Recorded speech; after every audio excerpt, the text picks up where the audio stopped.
कहानी की शुरुआत होती है 1990 के एक बर्थडे पार्टी से। लेकिन उस बर्थडे पार्टी में सेलिब्रेशन नहीं बल्कि हर जगह लाश ही लाश और खून ही खून फैला हुआ है। किसने किया ये, क्यों हुआ ये सारी बातें काफी खौफनाक है। लेकिन इस सवाल का जवाब जानने के लिए आपको थोड़ा सा इंतजार तो करना पड़ेगा। कहानी आगे बढ़ती है लगभग 35 साल आगे और हमें इस मूवी के लीड कैरेक्टर लियो और लेक्सी दिखाए जाते हैं। लियो जो कि अपनी गर्लफ्रेंड लेक्सी से बहुत प्यार करता है और आज वो अपनी गर्लफ्रेंड को प्रपोज करता है कि प्लीज मुझसे शादी कर लो। लेक्सी भी मान जाती है, दोनों बहुत खुश है। लेकिन तभी लियो के फोन पे एक मैसेज आता है। ये मैसेज उसी गुंडे का है जिस गुंडे से लियो ने पैसे उधार लिए थे और वो गुंडा लियो से ये कहता है कि तुम्हारे पास बस 2 दिन है, अगर 2 दिन के अंदर तुमने पैसे नहीं दिए तो उसके बाद हम तुम्हारी गर्लफ्रेंड को जान से मार देंगे। वो गुंडा अभी भी लियो और लेक्सी को देख रहा है। लियो बहुत घबरा जाता है, उसे समझ में नहीं आ रहा कि वो क्या करे। लेक्सी ये दिखती है कि लियो बहुत डर रहा है। वो पूछती है क्या हुआ लियो, तुम इतना डर क्यों रहे हो। तब वो लेक्सी को बताता है कि तुम्हें तो पता ही है ना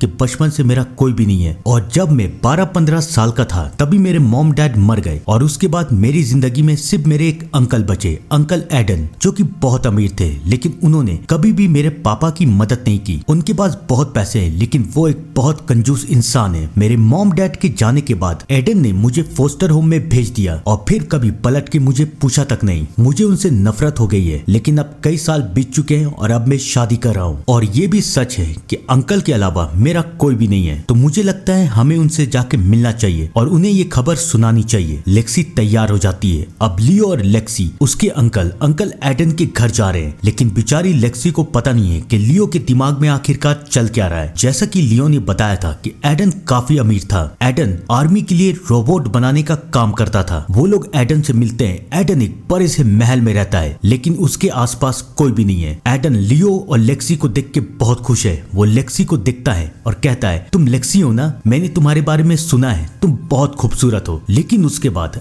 एडन लियो को देखता है और कहता है तुम लियो हो ना। लेक्सी को अजीब लगता है कि एडन लियो को पहचानता क्यों नहीं है। तब एडन उन दोनों को बताता है कि 2 साल पहले मेरा एक कार एक्सीडेंट हो गया और उस एक्सीडेंट में मेरी याददाश्त चली गई, मुझे कुछ भी याद नहीं है। लेकिन मेरे असिस्टेंट फ्रेया ने मुझे बताया कि मेरा एक भतीजा है जिसका नाम लियो है और मैंने उसके साथ बिल्कुल भी अच्छा नहीं किया। मैंने उसे फोस्टर रूम में छोड़ दिया था। लेकिन अब मैं अपनी गलती सुधारना चाहता हूँ। एक्सीडेंट के बाद मुझे ये एहसास हुआ कि मैं कितना गलत था। मुझे अपने भतीजे को पालना चाहिए था। तो इसलिए मैं अब तुमसे माफी मांगता हूँ और आज मुझे बहुत खुशी हुई कि तुम दोनों मुझसे मिलने के लिए आए। लियो अभी भी एडन से बहुत नाराज है लेकिन लेक्सी एडन को पसंद कर रही है। एडन उन दोनों को कहता है कि चलो मेरे साथ, मैं तुम दोनों को घर दिखाता हूँ। लेक्सी तो एडन के साथ चली जाती है और लियो हॉल की तरफ है। लेकिन लियो ये नहीं देख पाता कि एक साया उसे देख रहा है। तभी लियो के सामने वाले दरवाजे पे पॉल आती है और लियो जब उसकी तरफ जाता है तो वहां तो कोई है ही नहीं लेकिन पॉल वहीं पर है। तो इस बॉल को यहाँ पर फेंका किसने, उसे कुछ समझ में नहीं आ रहा। लेकिन लियो के दिमाग में अभी कुछ और ही प्लान है तो वो इन सारी बातों के बारे में सोचना नहीं चाहता। उसके बाद एडन लियो और लेक्सी के साथ लंच कर रहा है। इस पूरे घर में एडन अकेला रहता था। हाँ, बस उसका काम करने के लिए फ्रेया नाम की एक असिस्टेंट वहां पर रहती थी जो कि सुबह से लेकर रात तक एडन के घर का काम करती थी और उसके बाद वहां से चली जाती थी। लियो एडन से पूछता है क्या तुम्हें सच में कुछ याद नहीं है कि तुमने मेरे साथ क्या किया। एडन मना करता है और एडन एक बार फिर से माफी मांगता है। लेक्सी समझ जाती है कि इन दोनों के हालात खराब हो रहे हैं तो वो लियो को इशारा करती है कि एडन को बताओ ना कि हम लोग यहाँ पर क्यों आए। लियो एडन को बताता है कि मैं और लेक्सी शादी कर रहे हैं। ये न्यूज सुन के एडन बहुत खुश होता है। वो उन दोनों को कहता है कि तुम लोग प्लीज यहाँ से शादी करो ना, देखो कितना बड़ा घर है, कितना बड़ा गार्डन है, यहाँ पर शादी करो, मुझे भी अच्छा लगेगा। वैसे भी मेरा तो अब कोई है भी नहीं। लेक्सी और लियो दोनों मान जाते हैं। सब कोई बहुत खुश है। लेकिन तभी लियो का ध्यान उस कमरे में रखी हुई एक रोबोट की तरफ जाता है। लियो बोलता है ये क्या है। तब ये सुन के एडन हंसने लगता है और बोलता है ओह, मैंने तो रॉबिन से तुम्हें मिलाया ही नहीं, ये रॉबिन है, इसे मैंने बनाया है। लेक्सी बोलती है ये कितना क्यूट है, ये करता क्या है। लियो कहता है तुम्हें देखना है ये क्या करता है, चलो मेरे साथ। वो सबको लेके कमरे से बाहर चला जाता है। वो कमरे का दरवाजा बंद कर देता है और कहता है दरवाजे पे 3 बार नॉक करो। लेक्सी ऐसी करती है, 3 बार नॉक करती है और उसके बाद वो अंदर जाती है और फिर सबको ये देखते हैं कि उस चेयर से रॉबिन नाम का वो रोबोट गायब है। लेक्सी को समझ में नहीं आ रहा कि आखिरकार वो रोबोट गया कैसे।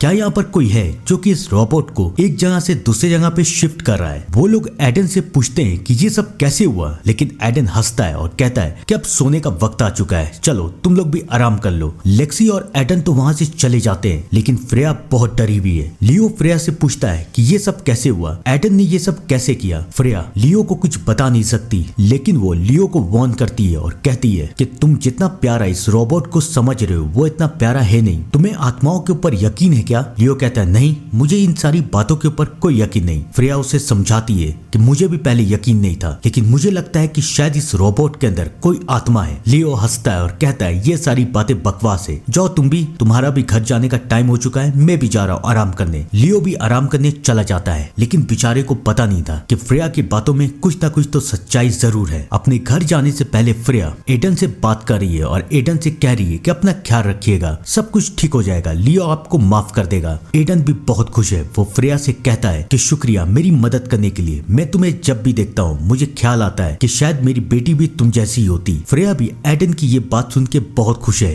लेकिन वो दोनों ये नहीं देख पाते कि रॉबिन उन दोनों को छुप के देख रहा है। फ्रेया अब घर जाने के लिए निकलने वाली है, लेकिन तभी फ्रेया को एहसास होता है कि एक साया उसका पीछा कर रहा है। वो उस कमरे में जाके चेक करती है कि वहां पर क्या है, लेकिन बेचारी को पता नहीं था कि ये उसका आखिरी पल है, क्योंकि रॉबिन नाम का वो रोबोट फ्रेया के ऊपर हमला कर देता है और फ्रेया को तड़पा तड़पा के मार देता है। आखिरकार फ्रेया के साथ ये सब उस रोबोट ने किया क्यों? कौन है ये रोबोट? कहानी बहुत खौफनाक और इंटरेस्टिंग बनती जा रही है, बने रहिएगा। फ्रेया तो मर जाती है और उसकी लाश पीछे वाले कमरे में है। इन सारी बातों से अनजान एडन फ्रेया का इंतजार कर रहा है। आज बहुत लेट हो चुका है और फ्रेया कभी भी लेट नहीं आई। एडन को परेशानी हो रही है कि ये सब क्या हुआ। अब लियो भी जाग जाता है। लियो देखता है एडन बहुत परेशान है। लियो एडन से कहता है कि चिंता लेने की क्या बात है, आपके पास तो इतने पैसे हैं, दूसरे आदमी को हायर कर लीजिएगा, इसमें इतनी टेंशन क्यों ले रहे हैं। लेकिन एडन अब भी बहुत परेशान है। उसके बाद लियो एडन से पूछता है कि आपका सेफ तो सुरक्षित है ना, कहीं ऐसा तो नहीं कि फ्रेया उससे पैसे लेके भाग गई। एडन पूछता है कौन सा सेफ, तुम किस सेफ के बारे में बात कर रहे हो? तो लियो उसे समझाता है कि आपको याद नहीं है, आप अपने सारे पैसे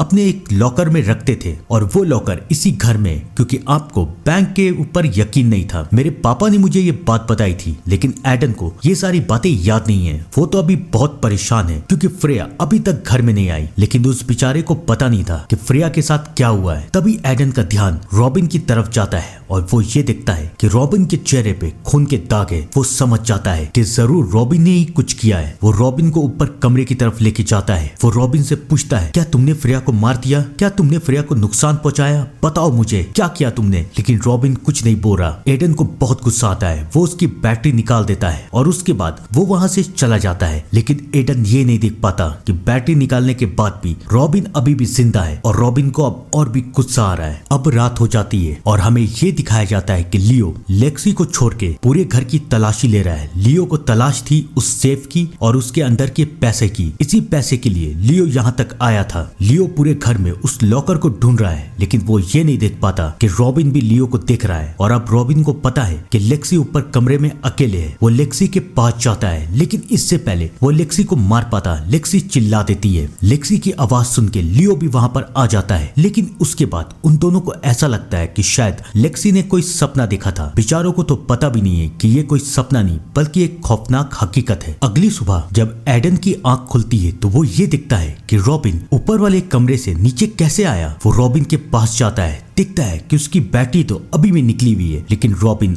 अभी भी हरकतें कर रहा है। वो बहुत डर जाता है। उसे समझ में नहीं आ रहा कि ये सब कैसे हुआ। इन सारी बातों से अनजान लेक्सी अपने शादी की तैयारी कर रही है, लेकिन लियो बहुत परेशान है क्योंकि उसे गुंडे के पैसे देने हैं। वो एक प्लान बनाता है कि आज रात वो ऊपर वाले कमरे में जाके चेक करेगा कि कहीं लॉकर वहां तो नहीं। रात होती है और लियो अपने प्लान के मुताबिक ऊपर वाले कमरे में जाता है, लेकिन बेचारे को पता नहीं था कि ये कमरा रॉबिन का है। वहां उसे एक बॉक्स मिलता है। वो बॉक्स को खोलता है तो बॉक्स के अंदर एक लेटर, एक शर्ट और कुछ खिलौने, लेकिन जैसे ही वो बॉक्स को बंद करता है वहां पर रॉबिन है। रॉबिन को देख के लियो बहुत डर जाता है। वो चिल्लाने लगता है कि ये क्या हो रहा है, लेकिन तभी वहां पर एडन आ जाता है। अब वक्त थी सच्चाई बताने का और यहाँ पर आता है इस कहानी का पहला ट्विस्ट। एडन लियो को बताता है कि मुझे कुछ भी याद नहीं है, लेकिन मुझे इतना याद है कि मैं आर्मी के लिए रोबोट को बनाता था और रॉबिन को मैंने ही बनाया। तुम्हें पता है कई साल पहले मेरा एक बेटा था जिसका नाम था रॉबिन और मेरी एक वाइफ थी जेन। मुझे याद नहीं कि उन दोनों के साथ क्या हुआ, कुछ लोग ये कहते हैं कि रॉबिन 11 साल की उम्र में मर गया और जेन ये हादसा बर्दाश्त नहीं कर पाई, तो इसलिए जेन ने अपने आप को मार दिया। लेकिन मुझे इन सारी बातों पे यकीन नहीं है। जब मैं होश में आया तो ये पुतला, ये रोबोट मेरे साथ था। पहले तो मुझे ये लगा कि शायद ये रोबोट काफी एडवांस है, लेकिन फिर धीरे धीरे मुझे यकीन होने लगा कि ये कोई मामूली रोबोट नहीं है, इसके अंदर एक आत्मा है। फिर धीरे धीरे मुझे ये यकीन होने लगा कि इसके अंदर जो आत्मा है वो और किसी की नहीं बल्कि मेरे बेटे रॉबिन की है, और रॉबिन अब भी मेरे साथ है। ये खौफनाक सच्चाई सुन के लियो को बहुत अजीब लग रहा है। अब वो बहुत डर चुका है। एडन लियो से कहता है कि तुम मेरी फैमिली हो, प्लीज मुझे छोड़ के मत जाना। एडन तो अपनी दिल की बात कह चुका है, लेकिन लियो बहुत डर रहा है। उसे समझ में नहीं आ रहा कि वो क्या करे। सुबह होती है और अगली सुबह 2 पुलिस ऑफिसर एडन के घर आए। वो एडन को कहते हैं कि फ्रेया के भाई सैम ने हमारे पास कंप्लेन की है कि उसकी बहन 2 दिन से घर नहीं आई। वो आपके घर में काम करती थी। 2 दिन पहले 9 बजे रात तक वो आपके घर में थी। आपके घर के लोकेशन के पास ही उसने टैक्सी मंगवाई, लेकिन वो यहाँ से गई नहीं। वो कहाँ है, आपको कुछ पता है? एडन को पता था कि उसके साथ रॉबिन ने कुछ किया है। वो बहुत डरा हुआ, वो किसी को कुछ नहीं बताता। और अब उन दोनों पुलिस वालों को एडन के ऊपर शक हो गया है। वो लोग तो वहाँ से चले जाते हैं, लेकिन हमें ये दिखाया जाता है कि फ्रेया का भाई सैम पीछे वाले कमरे में जा रहा है। याद है ना, वही कमरा जहाँ पर फ्रेया की लाश अभी भी है। सैम उस कमरे में पहुंच जाता है और वो अपनी बहन की लाश देख लेता है, लेकिन इससे पहले वो पुलिस को बता पाता रॉबिन उसे भी मार देता है। इन सारी बातों से अनजान एडन, उसे बहुत डर लग रहा है। वो रॉबिन को ऊपर कमरे में लेके जाता है, उससे बात कर रहा है कि प्लीज मुझे सच्चाई बताओ, क्या तुमने फ्रेया को मारा? प्लीज मुझे बताओ। एडन रॉबिन से बात कर रहा है, लेकिन वो ये नहीं देख पाता कि लियो सारी बातें सुन रहा है। लियो छुप के सुनने लगता है कि आखिरकार ये दोनों कर क्या रहे हैं। तभी उसे अंदर से कोई आवाज आती है, जैसे कि टेबल में कुछ लिखा जा रहा है, और अंदर एडन बहुत खुश है। वो रॉबिन को छोड़ के वहाँ से चला जाता है। उनके जाने के बाद जब लियो अंदर आता है तो लियो ये देखता है कि टेबल पे लिखा हुआ है नो, और ये नो और किसी ने नहीं बल्कि रॉबिन ने लिखा है। अब लियो को यकीन हो चुका है कि एडन की बात में कुछ ना कुछ तो सच्चाई है। वो नेट पे सर्च मारना शुरू करता है कि क्या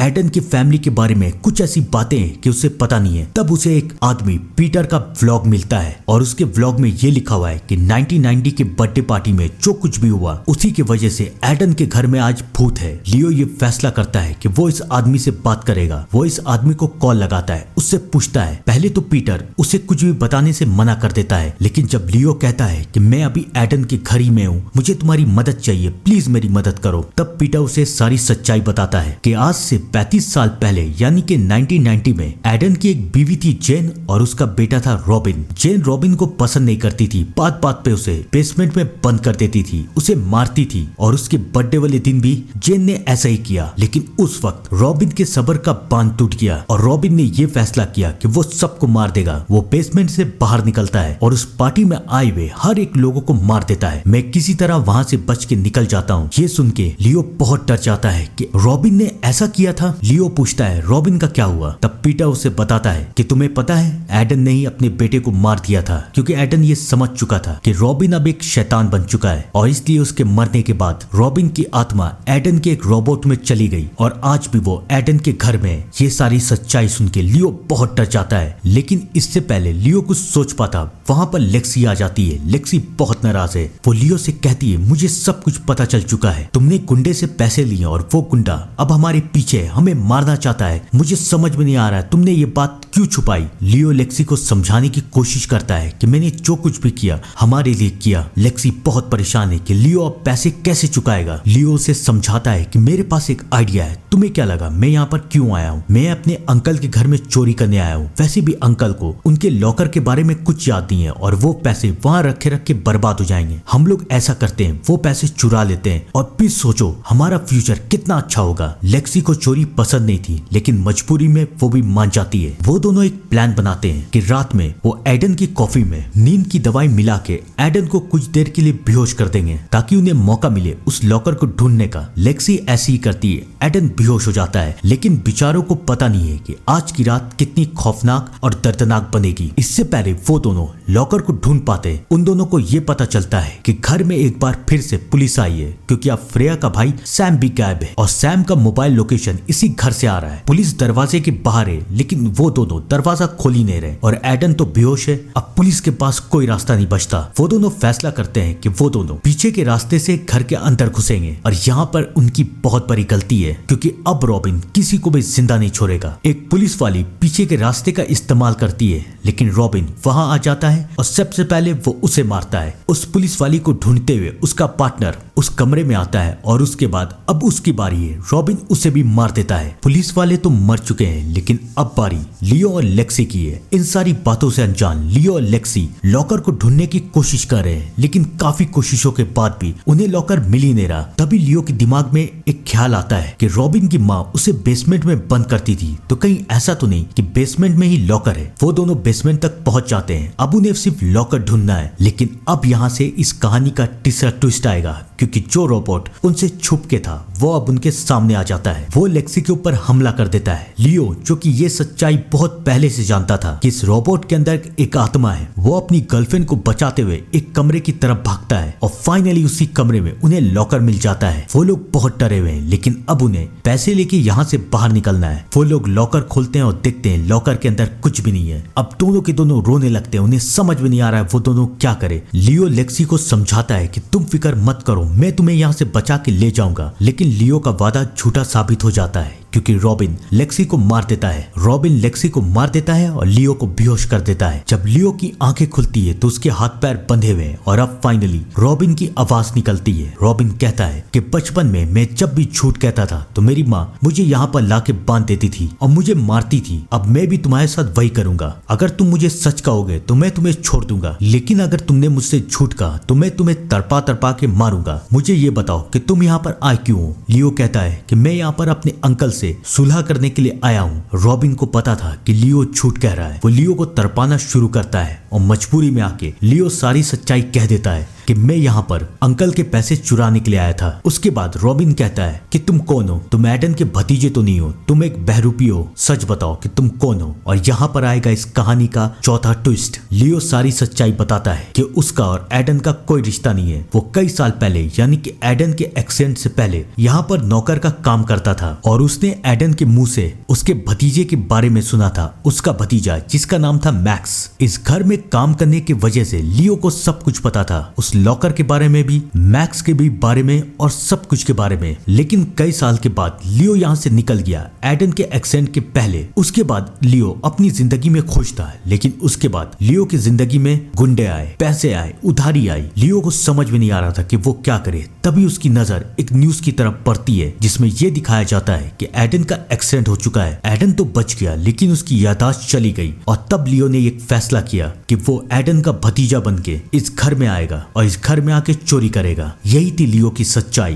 रॉबिन कहता है कि तुमने जो किया सब गलत था और अब मैं तुम्हें मार दूंगा, लेकिन रॉबिन ये नहीं देख पाता कि लियो अपने हाथ खोल चुका है और वो रॉबिन के ऊपर हमला कर देता है। लेकिन इससे पहले वो रॉबिन को मार देता। अब एडन को होश आ जाता है और एडन लियो को मार देता है। रॉबिन का शरीर पूरी तरीके से टूट चुका है, लेकिन एडन एक बार फिर से उसके शरीर को जोड़ता है और अब उसका बेटा एक बार फिर से वापस आ चुका है। थी ना खौफनाक कहानी? क्या आपके जिंदगी में कोई रॉबिन है? कमेंट करके जरूर बताइएगा। तब तक के लिए thank you and good bye.